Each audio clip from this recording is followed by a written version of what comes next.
Unofficial start. Unofficial. Okay. Yeah. Pre-show. Pre-show stuff.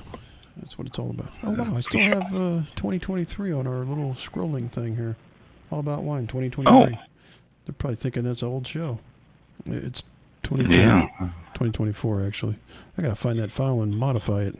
Put the right year in there. Okay.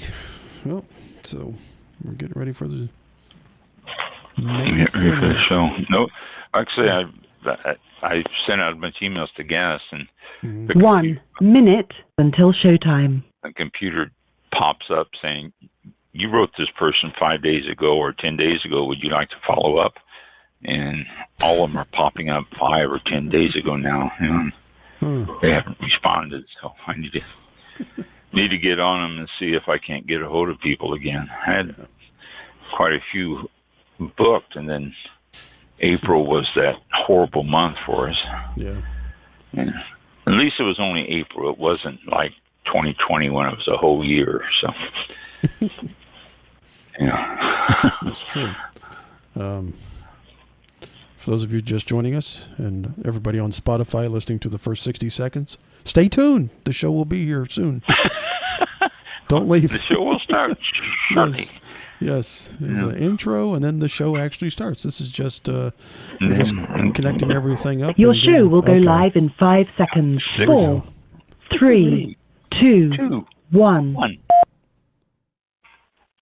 Blog Talk Radio. Here we go. This is All About Wine, the talk show dedicated to the wine industry since 2009. Featuring winemaker, cellar master, vineyardist, and tasting expert, Ron. Basically what we're trying to do on this program is just trying to educate people and trying to make wine less confusing and more friendly. From coast to coast and around the world. You know, we really have had some neat people on the program. I love that. Post your questions and comments during the live show on our Facebook page at www.facebook.com/allaboutwinebtr. Again, that's www.facebook.com/allaboutwinebtr. And now, All About Wine is on. Here's Ron.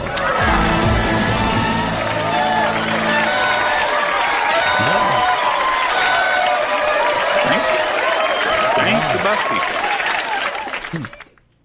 Very nice. Yeah. It's warm. We got a warm spell down here in Florida. It's nasty warm. Not middle of the summer warm, but it feels like it. Florida doesn't hit 90 degrees very often, except maybe in the middle of the state. But we have because of the way we're like a finger down in the ocean, we got breezes from both coasts coming in. It usually keeps the temperature below 100 degrees. And we've been in the 90s for, 3-4 days now? And it's supposed to continue for a couple more days. So it is a tad bit warm here. Yeah. But we've got wind blowing, the sea breezes from both coasts coming in, which tends to cool it down a little bit, which also tends to create the summer thunderstorms we get, which should be coming up before long here, where they form over the middle of the state and dump a ton of rain on Mike, and then they come toward us here and dump a ton of rain on us. So, yeah. Or they start over there and work the quickly, other way. though. I don't know. Yeah. Or they start here and work toward the middle of the state. It just it used to be they'd start in the middle and work this way for years when I first moved here. But pattern has changed, and it seems to be starting here and moving toward the middle of the state. But cools it off, makes humidity jump up to like 99.9%, and it cools it off for a while, and then it gets hot again. But thank you, bus people, for hanging out with us and enjoying wine, listening to the show. Got some stuff to talk about tonight, all related to wine. I've been looking up stuff that I found to be quite interesting, things we've talked about before, just going to expand on it. And nothing new with Mike and I, is there? There's nothing new with you, is there? You want to share with anyone? No, I don't have anything, really. I don't think so. No? Yeah. Thank you. Yeah, it's nothing particularly new here. Hope everyone had a good holiday. And a peaceful, quiet, reflective holiday for what it was for. And I guess the next holiday is going to be 4th of July. We don't have anything in June, do we? I mean, I think June is sort of a dead holiday month. So, next one to look forward to is in July, 4th of July. So, let's jump right into stuff here and see what we've got. First thing I got, New Zealand. Auckland, New Zealand. Let's see where it is here. Nope. Yes. Auckland, New Zealand. Serious storms went through the region a couple days ago. And it, in Auckland itself, it blew boats over in the marinas. Trees were blocking roads. Torrential downpours. Marble-sized hail all over the place.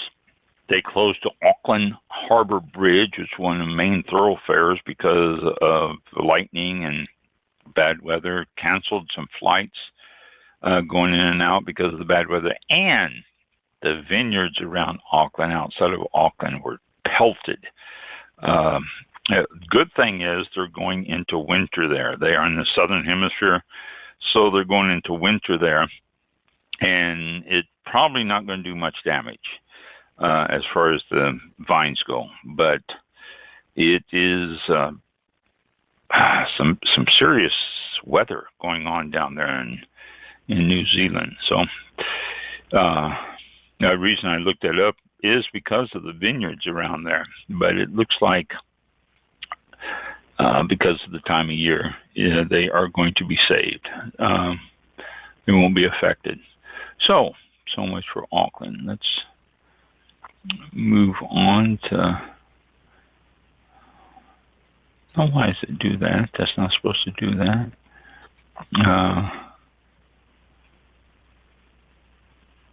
Oh, well, I just looked. He just sent it to me a little bit.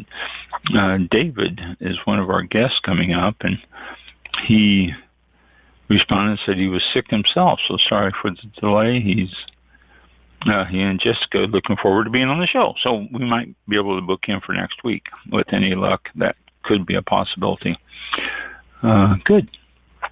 Okay, is this... Okay, here we go. Judgment of London. Now, we've heard of the Judgment of Paris, which is, because 48 years ago they had the blind tasting and all that. They're doing a Judgment of London. And this is done a little bit differently. And it's sort of like this. It was a blind tasting where the wines of the Old World and New World were not really noticed. They were all blended in together. And it consisted of 8 pairs of whites and 8 pairs of reds. The panel was 21 masters of wine, master sommeliers, and other UK wine experts. So these were people who actually knew what they were doing. And they had pretty much a level playing field. They tried to keep it even, number of wines and where they were from and how they were scored. But top scoring wine went to a New Zealand Riesling, Pegasus Bay 2011 from North Canterbury. I've had Pegasus Bay. I really love their wines. You can get them. They are available. Runner-up white was from Grosset 2012 Polish Hill from Clara Valley in South Australia. Impressive. The Rhone and Bordeaux took the reds, the Domaine J.L. Chauve's 2012 Hermitage was the top scorer, and the Chateau Monton Rothschild 2009 was second place for the Reds. But the person who put this together was a late deceased Stephen Spurrier, and he was a consultant editor and columnist for the Decanter for over 27 years. And he was also one of the key figures putting together the 1976 Judgment of Paris. So he, excuse me, so he knew what he was doing when he was getting this stuff together and getting all. Now, they were looking at the qualities of it. Back in 1976, it was the underdog California versus the established French wines. And as we all know now, the underdog won. But the Judgment of London was promoted a little bit differently. They listed the orders of the tastings and the wines that were there. Rieslings and Chardonnay was two categories. Chardonnay, Chardonnay, just two wines in each category. Or in each tasting. And Chardonnay twice, then a blend, Sauvignon Blanc, and textured white, then Rhone, and another textured. The reds were Pinot Noir twice, Cabernet Sauvignon twice, Syrah, textured Grenache, and Cabernet Franc. And they didn't give them any number scores. They just basically said this was, good, and it's sort of like an elimination bracket for them. So overall, it was a good tasting, and it was put together by the same guy who put together the tasting of Paris, and he changed it a little bit so it wouldn't be such a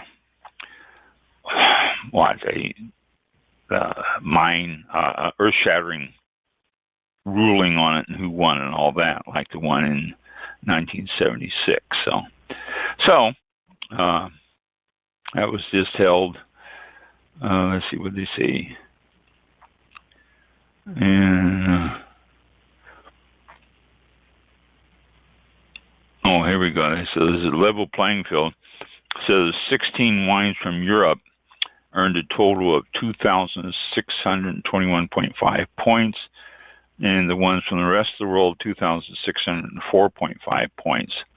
So, I mean, it was a matter of 18, 17 points difference in the scores out of all those wines and points combined. So, pretty even on it. And they said it was a good tasting all the way down.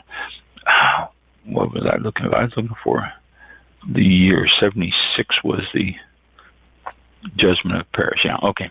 76. Okay, so that takes care of that. I keep on popping this up here. I don't want this. I want this. I just told you about the bad weather that hammered New Zealand. We also have bad weather that has been hitting the French vineyards. Now, this is more critical because the French vineyards are in their early stages now. They've had bad weather since April, and it's really something that the growers in France are struggling with. The weather conditions are just killing them this year. The frost has threatens the survival of some of the coarse appellation. The wineries there, some of them have lost 70% of the harvest across the board because of the early frost that has hit at the end of April, and it's just devastated the region. Domaine Nord Freyes winemaker Jean-Yves Nord said of his 11 hectares, he has lost 8. And he said the remaining 3 acres are 60% hit, so they're less than half production of that. A devastating blow for the winery there. One grower says that and they have experienced frost attacks 4 times in the last 8 years. And he says it's starting to take its toll, which you can imagine it is. I mean, these growers are living on the edge of some of this stuff anyway, and then when they lose that much. Also, they've been getting rains. The moisture is coming in real heavy. Is heavy rains to hot weather, which is causing mildew to run rampant, and they have to spray. But the problem is they have to spray like 70 acres with backpack sprayers because they couldn't get the tractors in there because it was so wet. And some of them are even concerned about black rot, which is another form of fungal infection that gets on the vines, which is really, can be devastating. So they're really concerned about that. One good takeoff of the rains is they're going into the growing season with lots of water in the ground. They said that it has been years since they've had this much buildup of water in the ground because of droughts and not getting the proper rains and stuff. Burgundy region has had a lot of wet weather too. The grasses, weed and grass growth has really been causing them some hassle up there, even to areas that are doing the biodynamic with the goats in the vineyard. The goats can't keep up with it. And then the vineyard owners are trying to get a hold of more goats, and so is everybody. So there's not enough goats to go around. The 3 villages in the Chablis that were badly hit, the Fontenay, Pré Chablis, Villy, and Chapelle, I have no idea, Voltpenay, are hit very hard. There's almost all the vines were 100% hit, and there won't be any grapes coming out of those vineyards. Says while in those regions continue to assess the damage, disease pressure has not relented. It's gotten worse because of all the moisture and stuff. So they're fighting the disease and mildew and rot and all that stuff there. In the north area, around Champagne, in mid-May, a couple weeks ago, there was a violent hailstorm, and it ravaged, they're saying, 500 acres of a vineyard in the region. And there's also, believes that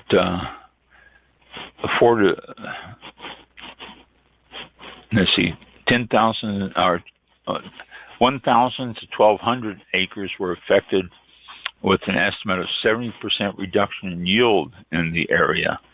So it is, the weather is really playing havoc. Global warming, if you will, whatever, it's doing some significant damage to the whole French area.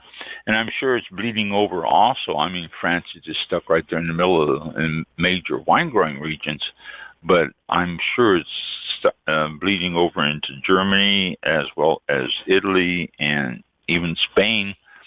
All those areas are right around there. A storm doesn't just form over one area and then stop. I'm sure it's traveled further and affected more regions. But this is just what I've seen here about the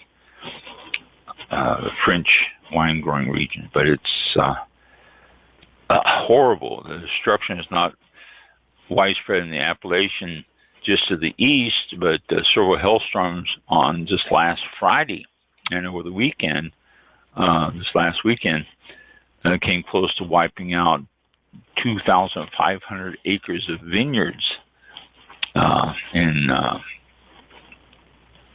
different areas in southern France. Corsica, as has the island, has been spared the hail and bad weather, but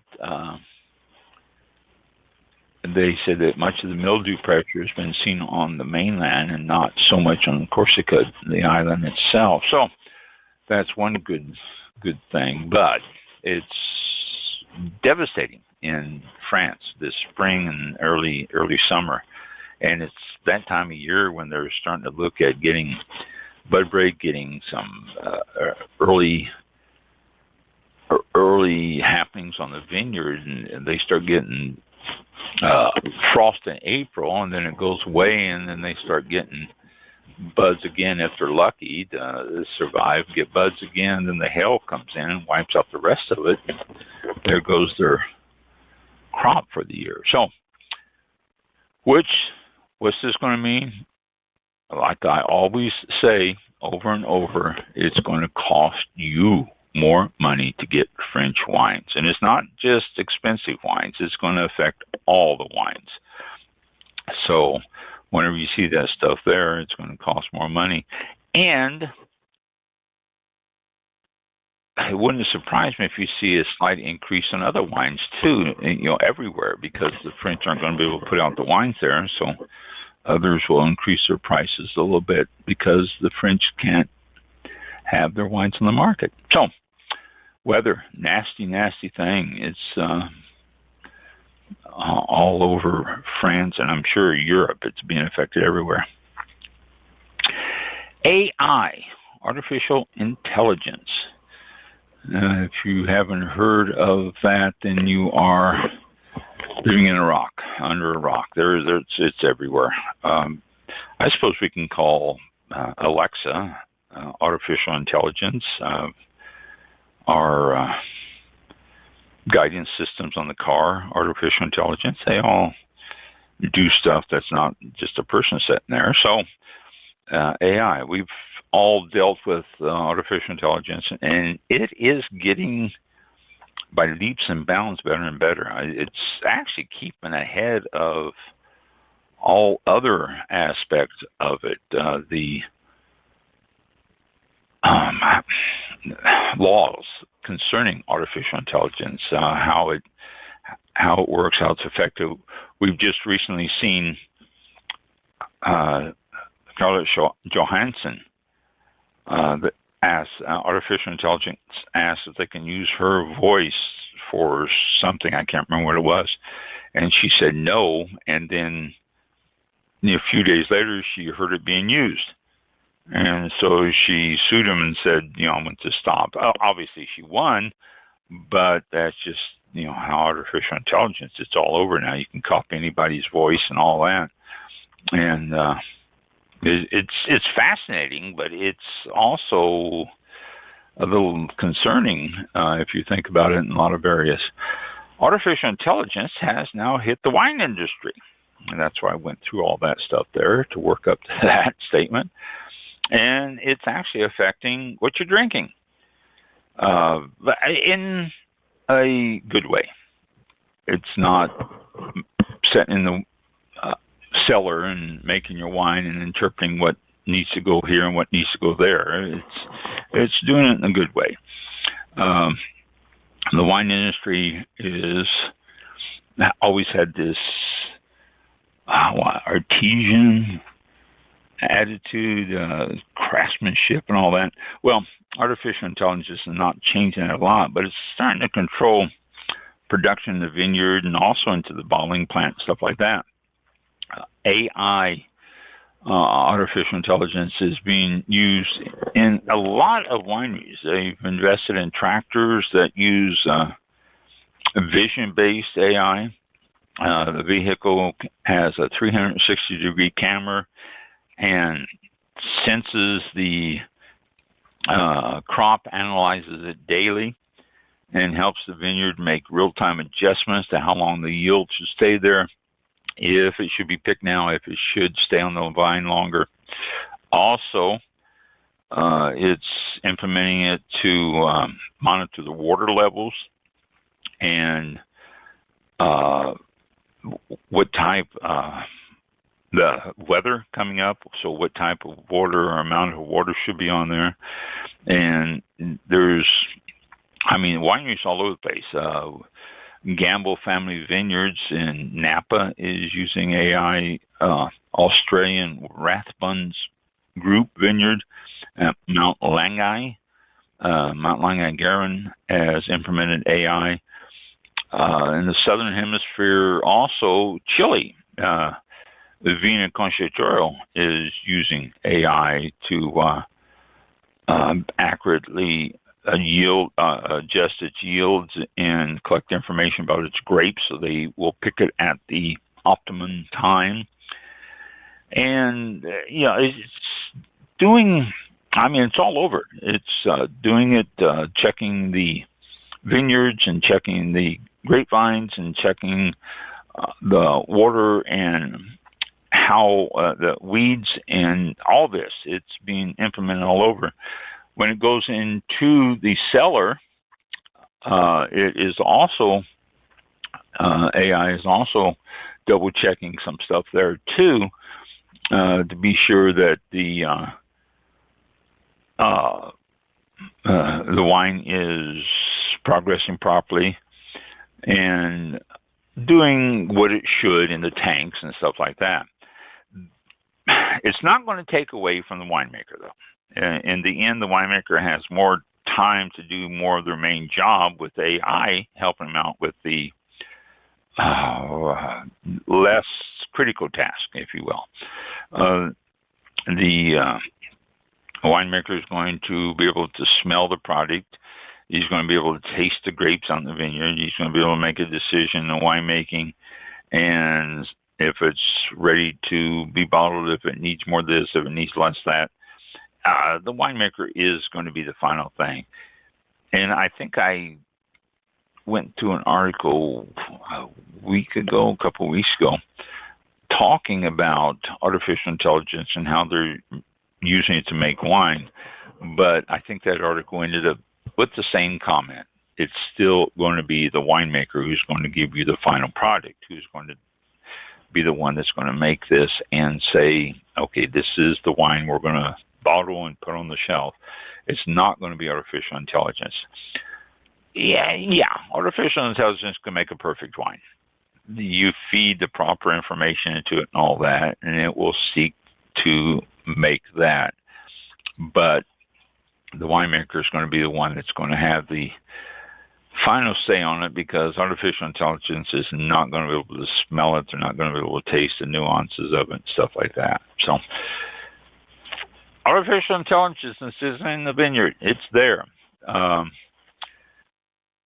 But they all agree human skills will still remain very crucial and will not be replaced by artificial intelligence. People will always be there to do the thing. But we'll hear more and more about AI. I'm sure over the years it's going to be something that we will hear continuously. Brad Pitt has a champagne house. I don't know if you know that or not. He do. And he only makes rosé. Rosé champagne. That's it. That's the only thing he makes. And they say it's pretty good. It's expensive. $390 a bottle. And it will be available this October 15th. I see here that it's going to be, October 15th is going to be release date of the first one. But $315 a bottle. Oh my gosh, that's staggering. That's even more than...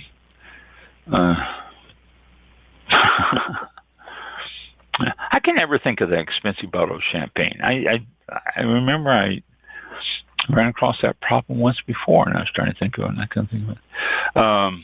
This blend of Brad Pitt's is, what does it say here? 75% Chardonnay grape of different ages with young Pinot Noir grapes filling things out, providing the bubbly, subtle pink color. And then they're saying it's got tasty notes of red currant and red raspberry. But $179 or $390, I think that's just a tad bit much. So, but if you've got the money and you want to taste one of Brad Pitt's Rosé Champagnes, October 15th is the date to set your sights on. What's it? Fleur de Miraval. Fleur de Miraval. FLEURDEMIRAVAL. Fleur de Miraval. I'm sure that means something, but I don't know. I'm not French or speak French, as you've already noticed over the years. But, yeah, there you go. Brad Pitt and his expensive champagne. Let's see, there's something else that I'm just going to bring up to you here on this section. And I don't see it.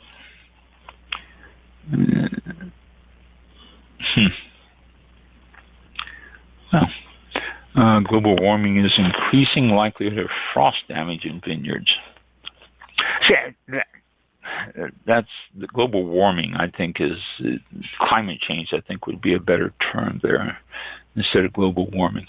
Okay, let's go on to the next one here. Oh, this was an interesting one I found. We talked about the concrete eggs, the big cement or concrete. They're not cement, concrete, two different things.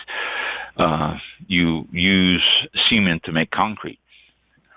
I think I'm right on that. You use cement to make concrete. But concrete eggs, we talked about them and all that. They're aging eggs, and they're making a comeback quite a bit in different vineyards. And in fact, I think we first talked about it, 3 or 4 years ago. We mentioned that concrete eggs were making a comeback in some areas, and some places are using concrete eggs. But the concrete eggs, this is, I don't know, there's all sorts of things that age it, and it's a good thing. But let me tell you about it. This is an interesting blog here. Concrete eggs first appeared and were all the rage like 2,000 years ago. From Rome to Athens and all that. That's what they were using, concrete eggs, for wine. And this was inspired by none other than Cato the Elder, who was a farmer, a soldier, and a politician. So he was a very important person. He also, in one of his speeches, said, "Furthermore, I consider Carthage must be destroyed." Okay, he was Rome's first Latin history book was written in there, but he was also a winemaker. He didn't really know much about wine, but he was a winemaker. And he did use the earthenware, the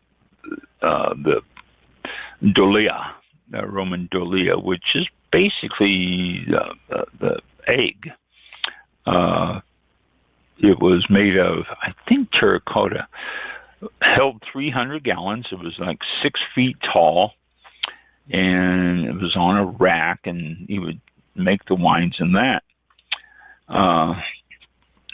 They resembled an egg, and they were very popular not only for winemaking, but also for olive oil and for transporting olive oil and different things across the Mediterranean back and forth. They've found a lot of fragments and some fully intact dolia in shipwrecks in the Mediterranean. 2024, the Dolim is making a comeback. It's actually, instead of the Dolim, and I think I'm probably pronouncing that wrong. If you want to look it up for me, Mike, for the correct pronunciation, or if you can recall, just think about it. Dolium. Dolium. But the New Age Dolia are said to possess numerous benefits for the final wine. From infusing vibrancy and freshness to imparting a mineral character, and even bolstering the weight and complexity of both the reds and the whites. That's saying quite a bit for these things. What happens is they're saying the vortex. The popular claim is the egg's unique shape helps to create a natural current or vortex during cellaring and fermentation. And what happens is, and just picture an egg on the end with the narrower side down and the fatter side up, and then take off the top and put a lid there and feed your grapes into. That's what we're talking here. The convection current of the egg. So as it ferments, the liquid creates heat and CO2, and this causes it to rise, and other particulates drop to the bottom, the heavy stuff, but it rises. This heat and CO2 carries the yeast upward, hits the top of the egg, falls around to the side, and falls down. So you have sort of a circular vortex, if you will, that continues in the egg as long as the egg is fermenting, or so they say. Okay. Even after fermentation, people claim that barometric pressure sustains this rolling motion, helping to keep the wine lees in suspension while manually stirring the yeast and not having to have any punch down or anything like that. The shape, they say, actually naturally does this rolling motion. And the second most common claim you hear about the egg is this ability to breathe. Yeah, and concrete breathes. It really does. It's porous and lets oxygen in, and it's great for wines. All concrete breathes. It has to also crack and break and all that. Up to 18% of concrete's total volume consists of microscopic pores no larger in diameter than a human hair. So with higher pressure air, like inside the egg, air is drawn through the walls to lower the pressure inside. Barrels also possess porosity, which is known to help refine fruit flavors and transform granular, gritty tannins into pleasant, velvety textures. Asking a lot from this egg, aren't you? Microdosing wine with small amounts of oxygen is the reason your Opus 1 tastes so great, much like how micro and macro dosing makes some of your dull guests more interesting. Well, that guy was really funny there, wasn't he? All right, so you do have a little bit of breathing in the egg, which imparts stuff inside, which imparts air inside, which helps it. And they're saying it imparts minerality, which, I've read things both good and bad about minerality. But wine does acquire a taste from the concrete, and it presents itself as sort of a flinty flavor, which most people say, or some even refer to it as salty. So this is some of the minerality that it presents. The quality? The highest rated wine aged in concrete is the Rustel Prior Rocks 2018 Gruner Veltliner Dolium, a 95-point rated awarded by the American Fine Wine Competition. And this is the highest that this particular author on this article has said he's seen with eggs or wines aged in eggs. Different vineyards, though, do use eggs. Napa Winery's Frog's Leap and Cake Bread cellars Savia Cellars in Walla Walla, and Danson Vineyards in Southern Oregon, which makes a Barbera and a Chardonnay with an egg. The other states use the egg, making Gamay Noir and Pinot Blanc. So it is used. Bordeaux has their wineries that use it. Australian wines use it for Sauvignon Blanc. Austrian wines also have different ones that use eggs. Different wineries use eggs. So the egg is a pretty popular item in different areas. In fact, her name was right there, and I can see her picture, and I can't think of it. The Las Vegas wino blogger. Oh, what's her name? Irene King. She was. I'm sorry. Irene King. Yeah. Yep. King. Yeah. Irene King was, we first talked about egg, and she said she was writing stuff about it. I read it. I didn't look it up. I should have looked up her article, but it's about 6 years old now.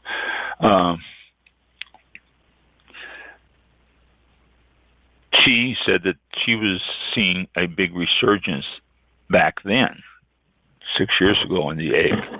So it's increasing usage. And the financial aspect, though, the demand for supplies and shipping and all that stuff makes the egg prohibitive for small wineries. I mean, it's ridiculous. Cost for a barrel ranges anywhere from $700 to $1,200 each, which is, I mean, oh my gosh, holds 55 gallons, and oh my gosh, that's a lot. But a small concrete egg can run anywhere between $9,000 and $20,000. Wow. And it goes up from there. So no wonder you don't see a whole bunch of little small wineries having, half dozen eggs sitting in that they're fermenting in. But unlike barrels, concrete eggs do have an extended lifespan. A barrel, a lot of places use them once, maybe twice, possibly 3 times. Use them once, shave down the inside of it, retoast it, use it again, shave down the inside of it, retoast it. By this time, the integrity of the wood is getting thinner and thinner, and so, 3 times. If they're lucky and they don't shave it down, they might be able to get 4 times out of it, but it's not going to happen. So you're looking at, maybe 4 years, whereas an egg, you can get 15 to 20 years. That's not bad. You start figuring out the cost of a $1,200 barrel, and that you're going to use, say, 3 times. That's, the time you use that 3 times and you replace it, you pretty much hit your cost of an expensive egg. So it might be worth it. But companies like Egginox, Egginox, Egginox, sell stainless steel alternatives, and they can help reduce the cost, and it also eliminates your weight. An egg, you're looking at close to a ton for the smaller ones, and maybe up to 2 tons for the bigger ones. That's a lot of weight to be moving around. It's not something you're going to be putting on a pallet jack and jacking the thing up and running it all over the place. You're going to have a stand for it and everything else. So, are eggs worth it? Yeah, probably. Can you afford them? Nah, probably not. It's going to end up costing a lot more than what, especially small wineries. If they use the egg, I don't know if people brag about that or not. That's a good question. I just read these ones here that use an egg, and we think, okay, we won't remember them. But I don't know. Do they say on their bottle? Probably not, because they don't have a whole bunch of information. Whenever you start looking on the bottle, you got to go to the website. So I guess if you go to the website, you'll find out. But concrete eggs, they're being used more and more, and they do work. They've been around for a long time. We can go back to, obviously, the Roman times when they had the eggs then. The Roman dolia, D-O-L-I-A. Mike, did you recall the Dolium. pronunciation of D-O-L-I-U-M? Yes. Oh, I-U-M. Dolium. Dolium. It's Latin. So that's how, I don't know if that went through or not. Let me try it again. Dolium. There you go. Sounds like volume, but it's dolium. No. Dolium. Yes. Okay. The, Dolium. The English version is a lot easier. That's from Latin. So the English version is barrel. Barrel. Oh, barrel. Thank you very much. That's a lot easier. Barrel. Yeah. Yeah. Yeah. We'll just call it much barrel. better translation. Yes. We don't have to worry about dolium. Maybe we can just say barrel. Okay. Yeah, there you go. Okay. So the dolium, or the concrete egg, we'll just say. Yeah. All right. Very good. Well, thanks. I appreciate that. So concrete egg. There you go. Or the dolium. Okay. Let's see the next. Oh. Big weekend for Sonoma Wine Festivals. There's a couple of big ones up in Sonoma this weekend. I think I told you about them a couple of weeks ago. Well, it's this weekend for most of them, or for these two. So head up there. If you're going to be in Sonoma, which is west of Napa, north of San Francisco, in Sonoma County. That's why we say Sonoma County. A lot of wineries up there. But Saturday, June the 1st, which is this coming Saturday in a couple of days, is the Reach for the Moon. It's a master class and tasting with critic Antonio Galloni of Vinicius. It's a unique event. Last year's event sold out. It's notable for the quality of wines available to taste and the location at the Monte Rosso Vineyard. Why is this so rare? It's a spot rarely open to the public. It's high in the McCamus Mountains above the town of Sonoma. And they have a picture here, and it's like, oh my gosh, you got people wandering around amongst these trees and the green and all that. It looks absolutely gorgeous. That's one, and actually the other one's that way too. The other festival is the masterclass session leads guests through a tasting of still developing 2023 wines from the barrel. That's fantastic. If you've never done a barrel tasting, you really should if you get a chance. Followed by a rare 10-year perspective tasting of the 2013 wine from the same producer and vineyard. So you get to do the 2023, and then you get to do the 2013 and compare the two. Then there's a killer-free after party at the Fairmont Sonoma Mission Inn with live music from jazz bassist Tony Saunders. All this for only $250 per person. So if you're going to be out there, moonmountaindistrict.org. moonmountaindistrict.org. $250 per person. Saturday, 25 high-end wineries are going to be participating in it, and you'll have the class and all sorts of good stuff. So $250 is very reasonable. One other happening in Sonoma this weekend is the second annual Big West Wine Fest.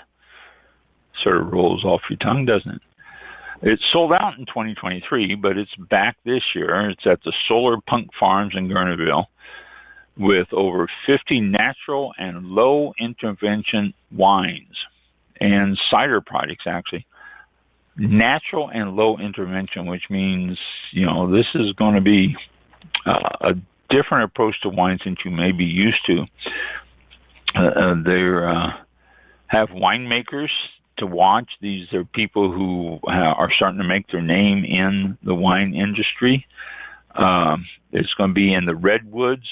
I literally in the redwoods, relaxed and breezy, casual chat with the winemakers. The event is 2 days. There's food trucks and crafts for kids, live music all day for both days, and free ice cream. And one-day tickets are $80, so $160 if you want to go both days. One day would probably take care of all of your visiting and everything, but $80 a day. Go to BigWestWineFest.com. That's Big West Wine Fest, and it's the second annual. So they sold out 2023. I would not doubt they will probably sell out this one too. But it's going to be in Gurneyville and Sonoma at the Solar Punk Farms. Big West Wine Fest. Okay, and next thing here is, Oregon wineries. Pacific Core is the energy company, Warren Buffett's energy company called Pacific Core in Oregon. Pacific Core started the fire in 2020 that caused catastrophic smoke taint to winery crops. And so because of negligence surrounding the fire, they are suing, which, makes sense to me. They are suing. The lawsuit was filed last week, and it is wineries and vineyards in Oregon's Willamette Valley. And they're doing it as a class action. They're all getting together and doing it. And they said that the claim that the firm's decision not to shut off power during a windstorm contributed to the devastating wildfires. So, because of that, they are suing. While some wineries have managed to claw back after the tainted grapes, others have not, and they've just had to write 2020 off as a complete loss. Grapes and grape juice that are infused with smoke can carry the smoke compounds and smoke taste through the entire production, they said, and so therefore it was useless to try to sell anything. The wineries are seeking more than $100 million in damage.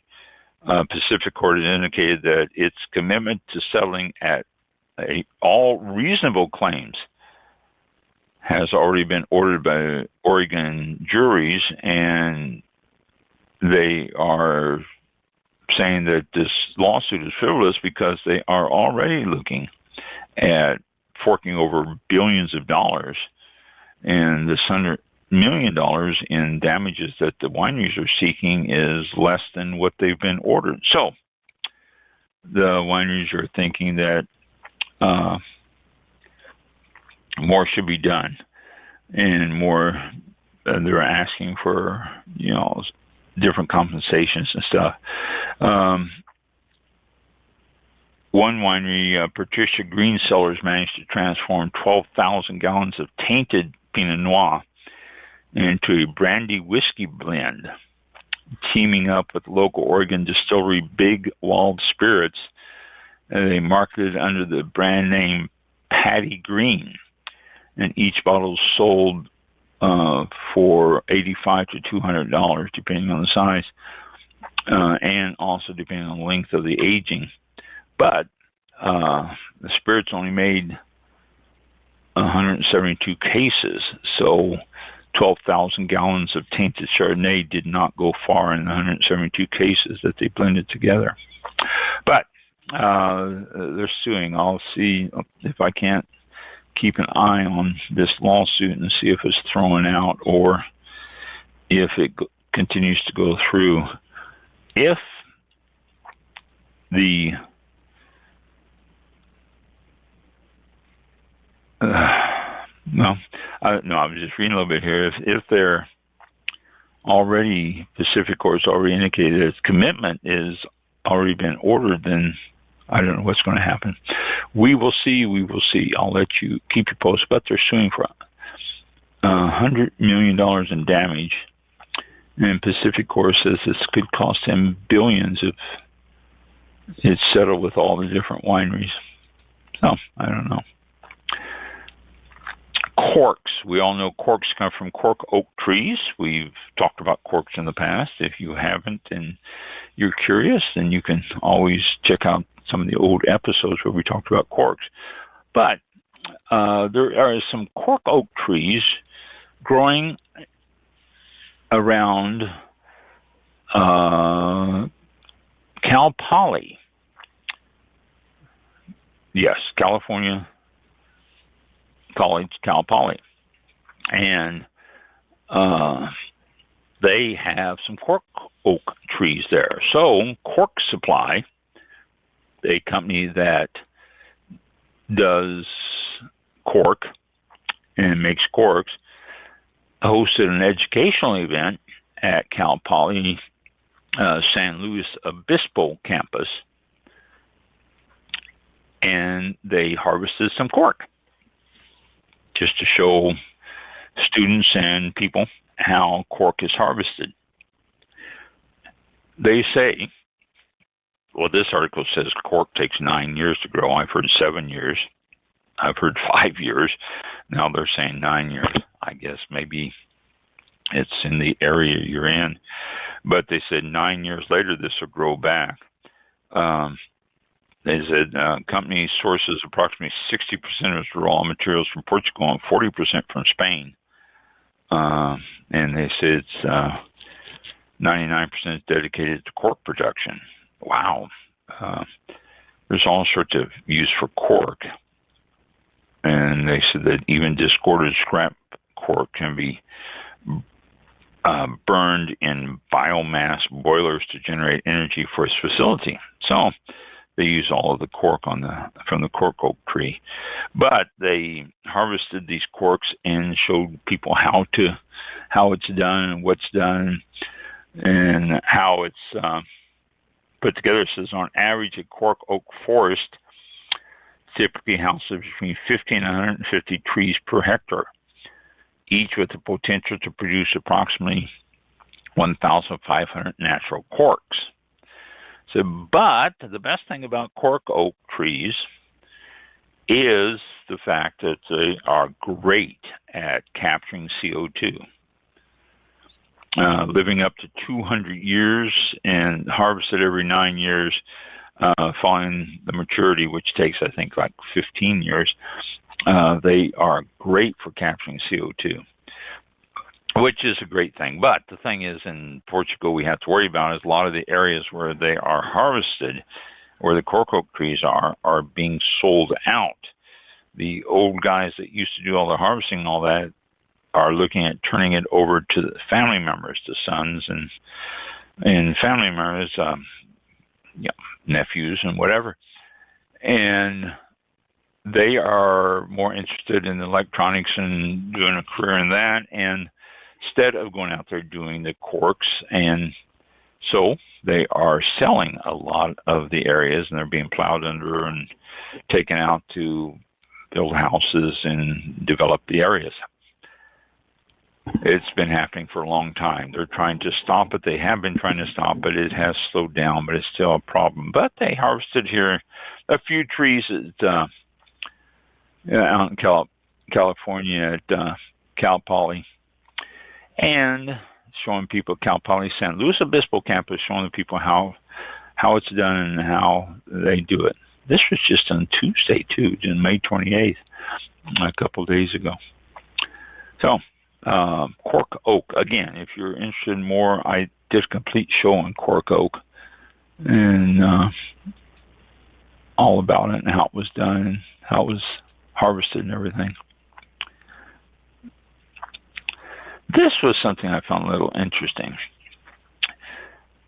A new study has revealed how and why consumer drinking habits have changed since the COVID-19 pandemic, since 2020. Yeah, it goes on to a bunch of different stuff, but here are some specific trends. This is what I just wanted to go through with you here. And boy, we're toward the end, so this might be, no, it's not going to be the last thing because I got a couple other things to tell you, but specific trends. Gen Z and millennials. These younger cohorts show a marked preference for spirits, cocktails, and beer over wine. Now, this is since 2020, okay? Was a significant number drinking less due to health concerns. Okay, however, they're increasing their intake by socialization and the enjoyment of drinking with friends. Gen X. This group shows a balanced split with a notable percentage drinking less for health reasons. Increased responsibilities from home ownership, parenting, and work have created a growing interest in wine as a sophisticated choice and are driving some to increase their wine purchase. Baby boomers. Aging and health maintenance are key factors for those drinking less. Conversely, boomers who drink more see wine as an integral part of enjoying life, especially as they spend more time at home and or travel, which covers everything for us boomers. Gender differences. Men and women display distinct patterns in their drinking habits, influenced by emotional, physical health, and lifestyle considerations. Women in particular cited socialization and entertaining as significant factors for their drinking patterns, while men focus on lifestyle and socialization aspects when choosing to drink more. Which basically, that's both. And consumer preference. Most respondents prefer wines priced at $25 or under, with taste, food compatibility, and price being the top decision factors. Price sensitivity is more pronounced among younger respondents, while older consumers show a willingness to spend more on premium options. Social media, often used by wineries for marketing, plays a minimal role in influencing their choice.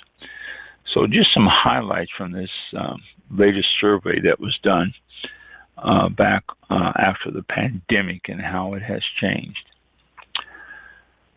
Uber is launching a new Champagne tour this summer. Now, this is just interesting. Summer Olympics is being held, as you all know, because it's being flooded on TV in France this year. And because of that, Uber says, hey, we want to cash in on this. French Uber. And so they are. It's called Uber Bubbles, and they are joining Uber's Go Anywhere series of travel products and are taking people on a champagne tour. The champagne offering will become available on June 1st through the Uber app. You can get reservations there. And it is for Fridays and Saturdays this summer from June the 7th through August 17th. It's Euro $200. It's a flat fee. Doesn't cost you any more. And that includes 4 guests in the car. So, and it takes you on a champagne tour. That's a good deal. I mean, anybody who's planning on going to the Olympics, book a Friday or Saturday and do this, because it's for $200 for 4 people.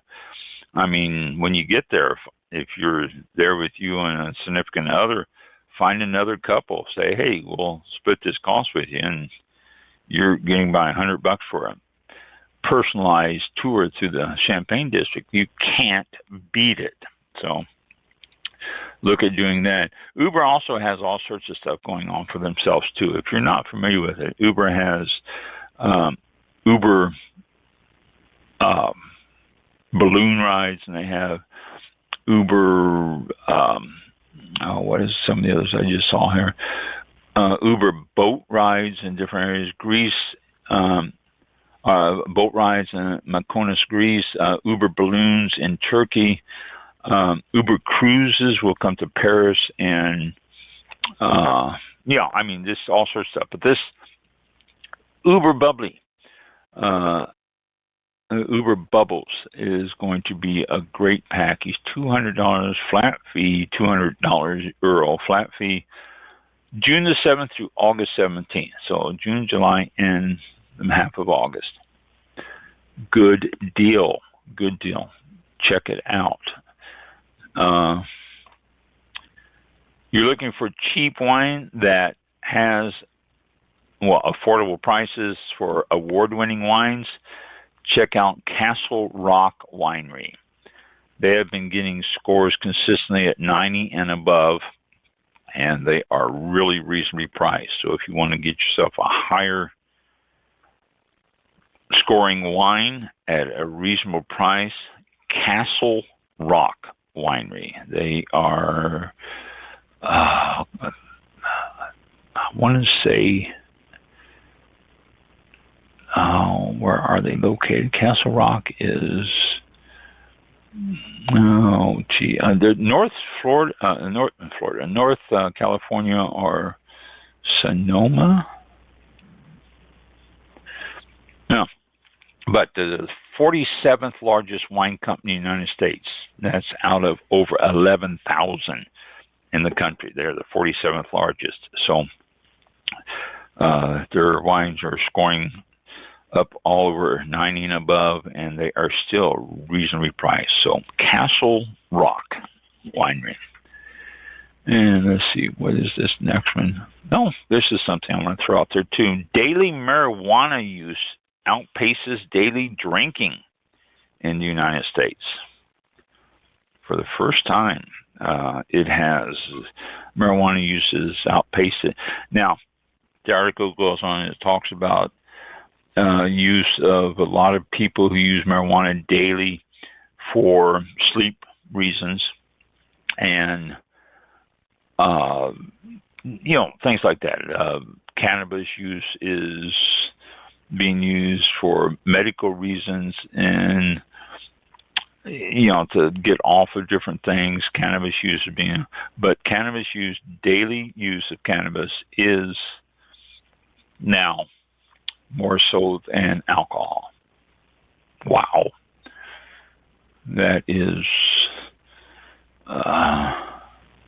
that surprised me, but there it is. And I'll save this one for next week. A de-alcoholized wine or non-alcoholic wine. Article on it here, how it's made, and these two guys talked about they think it was great, the science behind the de-alcoholization, and it just, also pairing it with food and how it goes well with food and stuff.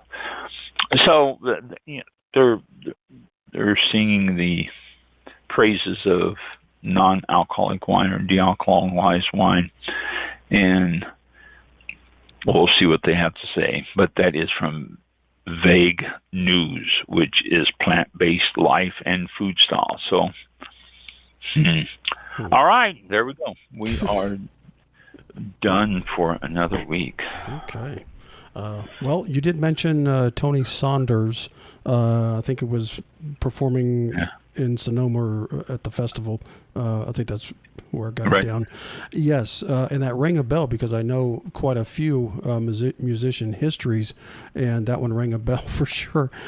He started playing at a real early age. He started playing the piano from the age of 8, and some of his early teachers were Herbie Hancock and Sly Stallone from Sly and the Family Stone back in the day. Those classic hits. And Herbie Hancock, I mean, God, he's done everything. So he had his first piano lessons from Herbie Hancock. What else? He received his first Fender bass guitar as a gift from Tom Fogerty, who was the brother of John Fogerty from Creedence Clearwater Revival. He received an Emmy at 14 years old. And yeah, I didn't realize this. I mean, he went on. At 17, he began playing with his father and Jerry Garcia, who may ring a bell as well, with the Grateful Dead. And I mean, God, what? And it just goes on. And I mean, he's scored movies, corporate videos, TV shows, commercials, plus CDs and everything, and just really big.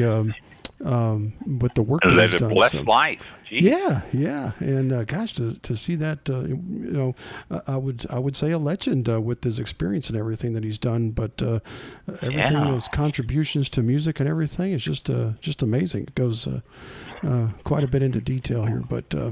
I had no idea. Yeah, I didn't. I was like, oh, God, check this out. See what the significance is. And sometimes you don't hear about the people behind the music. You just hear the front leads and all that kind of stuff. And that's it. Wow. Yeah, but some big ties in the music industry and did quite well. So just thought I'd throw that in there and. Good for him. That's great. Yeah, absolutely. And while you're throwing that in there, we can give this a good opportunity to refer everyone to your show Saturday. Thank you. On Flightline Radio, flightlineradio.com. It is music 24/7. Yeah. But Mike has his show on Saturday mornings from 9 to noon. 9 to noon? That's not right. 10 to noon. We'll do that. 10 to noon. You're trying to make me work 3 hours. Yeah, I know. Once I said it, I said, ooh, that's 3 hours. That's too much. 3 hours, yeah. 10 to noon on Saturdays. And then we have a repeat of this show. And then we have another show 1st and 15th after that. So Saturdays. And then Saturday night, we've got a DJ that comes on and plays 80s. And, the ads, everything. 80s. It's really fun. Yeah. That's really good. Quite a bit happening on that. And then the rest of the week is just music. Tune in, put it on stream, and just, let it play in the background. Yeah, thank you. Yeah, cool. Thanks. But Flightline Radio.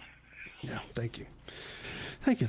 Well, and we'll be on Saturday doing the thing again. So, and it's always cool because now this coming Saturday, I can say what, kind of like the subject matters from this show, I'll announce, before All About Wine starts on Saturday. So I can always say, and we talked about, Brad Pitt and, his releasing champagne and the concrete eggs and, give him some kind of leeway into it. So it's kind of like, this is the subject.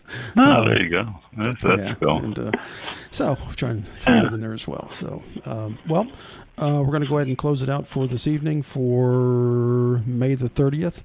And we'll talk to y'all next Thursday live here on Blog Talk Radio and social media and everything else. And thank y'all for tuning in. Have a great weekend and be safe. And we'll see you next time. Thank you. Yes. Be safe out there. We'll see you next week. Thank you. That's running. Yep. This concludes tonight's broadcast of All About Wine with your host, Ron. For show information, links to All About Wine on Twitter and Facebook, or to be a guest on this show, visit the show website at www.allaboutwinebtr.com. Archived shows are available for download on iTunes or on our show page at blogtalkradio.com/allaboutwine. Thank you for listening. Drink responsibly, and we'll see you next time on All About Wine.